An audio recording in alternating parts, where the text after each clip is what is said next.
This is a cavity magnetron, like the one that you might find in a common medical linear accelerator. This is the device that typically makes the microwaves that we use in linear accelerators, or at least has traditionally been the device that has been used to create the magnetrons, to create the microwave in a modern linear accelerator. This one has been cut away so that you can actually see the internal components of it, but this would normally be kept under a vacuum because it requires electrons to move from the central cathode to the outer anode where the cavities are.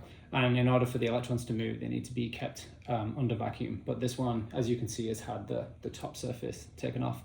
So we're going to go over the main components and how this actually works. So this central part here is the central cathode. This is going to emit electrons using thermionic emission. So basically this filament gets very hot and electrons boil off the surface, and because it's a vacuum, and because there's also a electric field that pulls them towards the outer edge. The outer edge is an anode, so it pulls the electrons towards the anode. The electrons travel from the center outwards radially. In addition to that, there is a magnetic field that goes into the magnetron, kind of like in this direction. And what that's going to do is it's going to create a Lorentz force. So the electrons are going to curve in a circular path. So they're moving outwards because of the electric field, but then they're curving around in a circular path because of the magnetic field. What that's going to do is it's going to cause them to pass over the surface, the outer surface of these cavities. So each of these cavities has a little opening that is pointed towards the middle.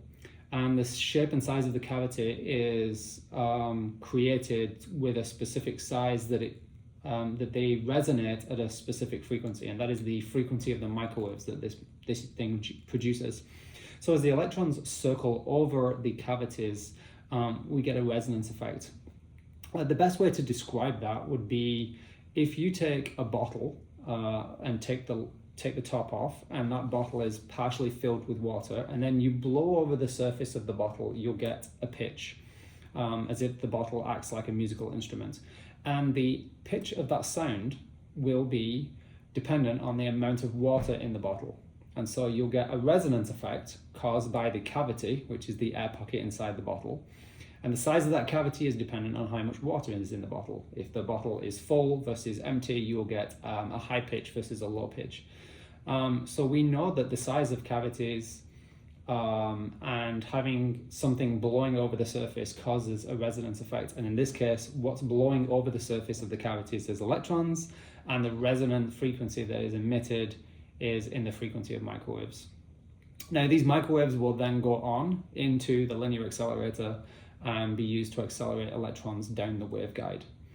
For many linear accelerators, this is all that is needed. No additional amplification of the microwaves is required.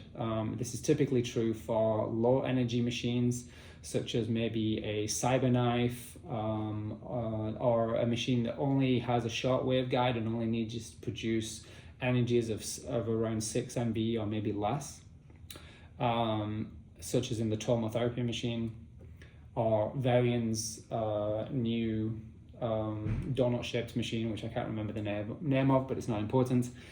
These are low energy machines. They don't need to produce high energies. However, Elekta has been using magnetrons for many years without klystrons, and so without extra amplification. So it is possible to use magnetrons to produce very high intensity and output microwaves, so that they can be used in accelerators up to 25 MV. So machines often do use a klystron to make these high energies, but it's not mandatory. You can make magnetrons do this on their own. So these are definitely the most important part of our linear accelerator microwave production, because they are there to produce the microwaves, and they will be there in a lot of machines, even if the high energies is not required. So this is the production part, not the amplification part. So hopefully that explains it all, and you'll be able to use this information to get you through part 2 or 3 of the ABR. Thanks.